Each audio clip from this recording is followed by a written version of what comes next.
Salam jumpa kembali bersama saya dalam program katekese Umat Paroki Bunda Maria Banjarbaru. Semoga Anda semua dalam keadaan sehat dan Tuhan senantiasa memberikan berkat kepada kita semua. Para romo, suster, bapak ibu, rekan-rekan OMK yang terkasih, kali ini saya akan mengajak Anda semua untuk merefleksikan tentang dialog dengan Muslim atau dialog dengan umat Islam. Kenapa? Karena kita hidup dalam lingkungan di mana mayoritas umat Muslim. Apalagi kita telah belajar tentang budaya Banjar, di mana budaya Banjar sangat lekat sekali dengan Islam. Budaya Banjar sama dengan budaya Islam. Oleh karena itu pada kesempatan ini saya mengajak Anda semua untuk merefleksikan bagaimana sih sebetulnya gereja berbicara dan mengambil posisi dalam hubungannya dengan dialog bersama umat Muslim. Kita tahu pada tanggal 5 Maret 2021 Bapak Suci Paus Fransiskus mengadakan kunjungan ke Irak. Dalam kesempatan tersebut, Bapak Suci bertemu dengan Ayatollah Al-Sistani, yaitu seorang pemimpin tertinggi dari kelompok Muslim Syiah. Kita juga tahu bahwa pada tanggal 4 Februari tahun 2019, Bapak Paus juga bertemu dengan Syekh Ahmed Al-Tayyib, yaitu seorang imam besar dari Al-Azhar Mesir.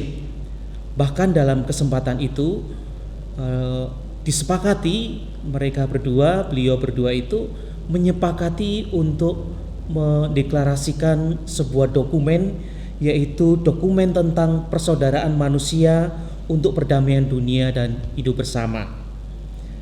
Sampai hari ini dokumen ini menjadi bahan kajian, menjadi bahan diskusi oleh banyak kelompok-kelompok yang memberikan perhatian kepada masalah-masalah perdamaian.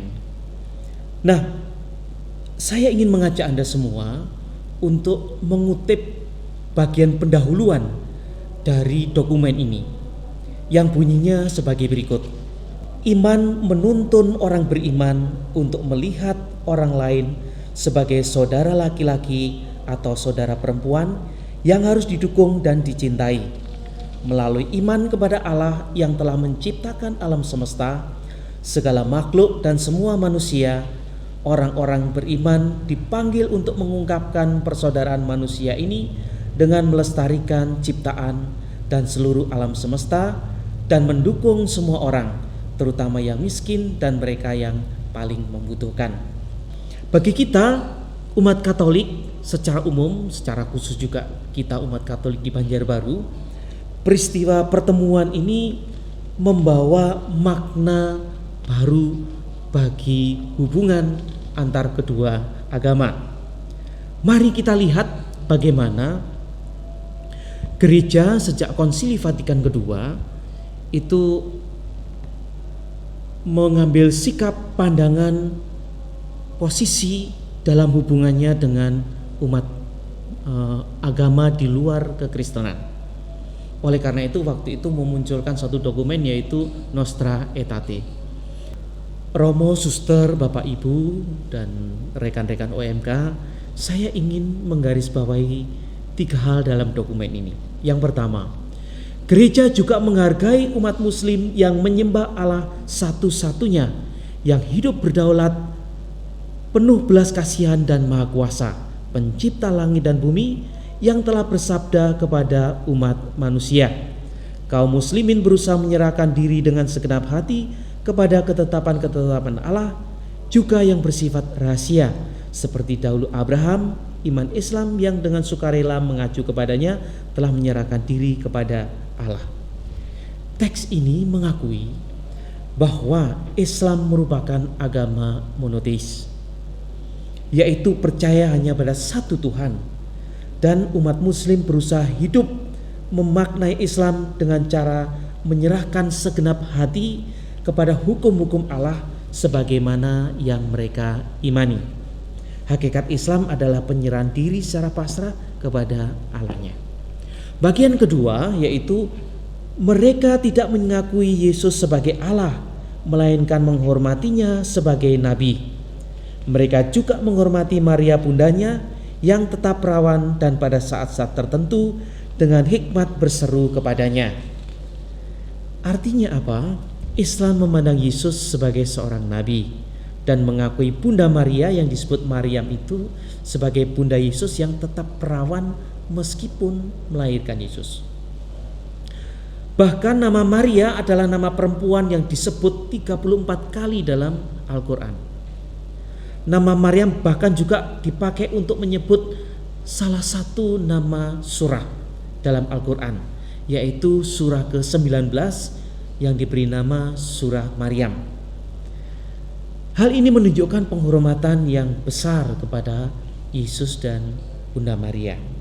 Ketiga, Konsili Suci mendorong mereka semua supaya melupakan yang sudah-sudah dan tulus hati melatih diri untuk saling memahami dan supaya bersama-sama membela serta mengembangkan keadilan sosial bagi semua orang, nilai-nilai moral maupun perdamaian dan kebebasan. Pada bagian akhir artikel ini, konsili mengingatkan kita supaya melupakan sejarah konflik yang terjadi pada masa lalu dan lebih mengedepankan kepada kerjasama, dialog untuk memajukan soal-soal keadilan, soal-soal sosial, nilai-nilai moral, menciptakan perdamaian dan kebebasan. Inilah yang perlu kita garis bawahi sebagai dialog dengan umat muslim. Sebab gereja memandang umat muslim sebagai terutama umat keturunan Abraham atau Ibrahim yang memiliki garis genealogi iman dengan Yudaisme, yaitu agama Yahudi dan juga kekristenan. Kita memiliki sumber keturunan iman yang sama. Untuk itu tidaklah benar jika kita tidak mampu menjaga hubungan baik dan bekerja sama demi memajukan nilai-nilai kemanusiaan serta saling mengembangkan iman kita. Pertanyaannya bagi kita nih, bagaimanakah cara kita berdialog dengan umat muslim di kota Banjarbaru? Mari kita merefleksikan 3 model dialog yang ditawarkan oleh Gereja Katolik. Yang pertama yaitu dialog kehidupan, yaitu sebuah dialog dalam level yang paling dasar. Kita semua hidup dalam lingkungan RT, dalam wilayah RW, yang pelajar hidup di wilayah sekolah. Kita hidup di wilayah lingkungan kerja kita, di masyarakat. Di sini dialog diartikan sebagai turut terlibat dalam kehidupan di lingkungan kita. Umpamanya ketika tetangga kita seorang muslim mengundang kita untuk ikut acara haul orang yang meninggal, kita turut hadir, kita turut berdoa bersama di tempat itu. Juga ketika RT meminta kita untuk kerja bakti atau jaga malam bersama, kita turut terlibat di dalamnya. Bahkan banyak umat Katolik pun juga diminta oleh RT atau masyarakat di RT tersebut menjadi pengurus RT. Nah, ini menandakan sebuah dialog kehidupan, bekerja sama mengembangkan lingkungan kita. Yang kedua yaitu dialog karya atau untuk bekerja sama. Dialog karya dimaksudkan bekerja sama yang lebih intens dan mendalam dengan umat muslim. Dialog karya dapat dikatakan sebagai dialog yang memiliki bobot sedikit lebih tinggi dari dialog kehidupan. Sasaran yang hendak diraih jelas dan tegas, yakni pembangunan manusia dan peningkatan martabat manusia. Sebagai contoh, pada bulan Januari kemarin di wilayah Kalimantan Selatan terjadi banjir besar, bencana yang cukup memprihatinkan.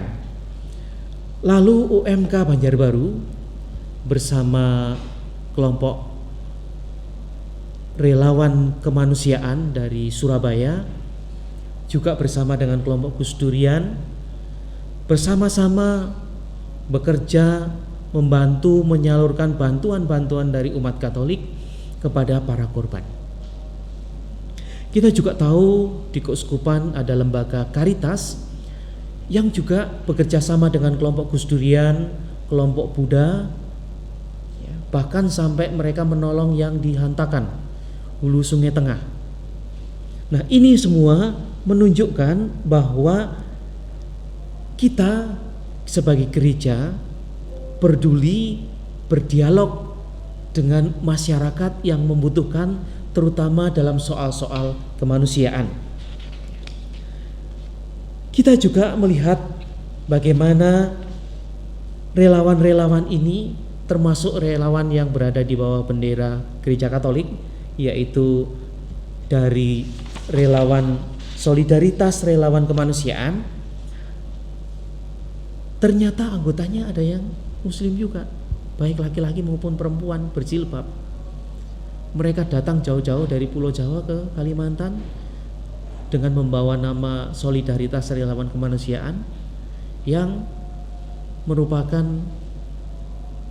organisasi massa atau LSM ya, di bawah gereja.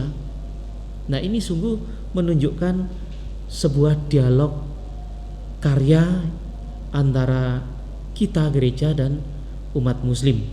Kita juga tahu di Banjarbaru dalam beberapa kesempatan paroki bekerja sama dengan ormas-ormas Islam, kelompok-kelompok Islam untuk mengadakan dialog karya ini.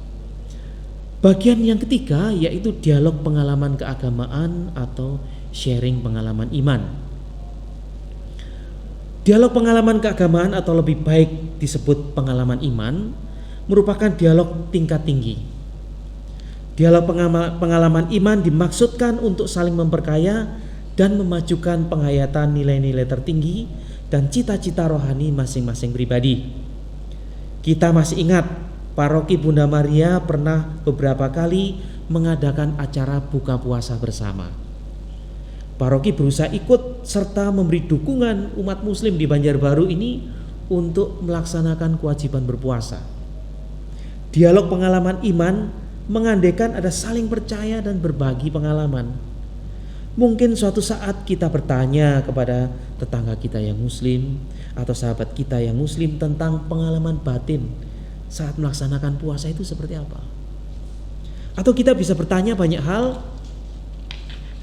tentang pengalaman keagamaan mereka. Demikian juga ketika mereka bertanya tentang bagaimana kita ini menghayati iman Katolik kita juga secara terbuka mau men-share itu, mau membagikan pengalaman iman itu. Jadi inilah yang disebut sebagai dialog pengalaman iman, di mana tujuannya saling memperkaya untuk menumbuhkan dan meneguhkan iman kita masing-masing.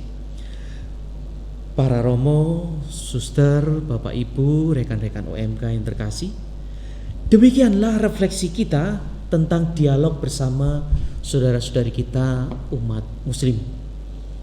Semoga katekesi singkat ini menjadi semacam setitik cahaya yang bisa dijadikan panduan bagi kita bagaimana kita berdialog dengan lingkungan kita, dengan masyarakat kita di kota Banjarbaru ini, sehingga dengan demikian tujuan kita dalam dialog itu bisa tercapai dan sekaligus kita secara tidak langsung ingin menumbuhkan iman dalam perbuatan yang nyata.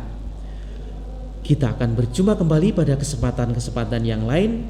Sekali lagi semoga kita semua senantiasa diberkati oleh Tuhan dan semoga rahmat-Nya senantiasa tinggal di dalam keluarga kita. Berkat Tuhan menyertai kita.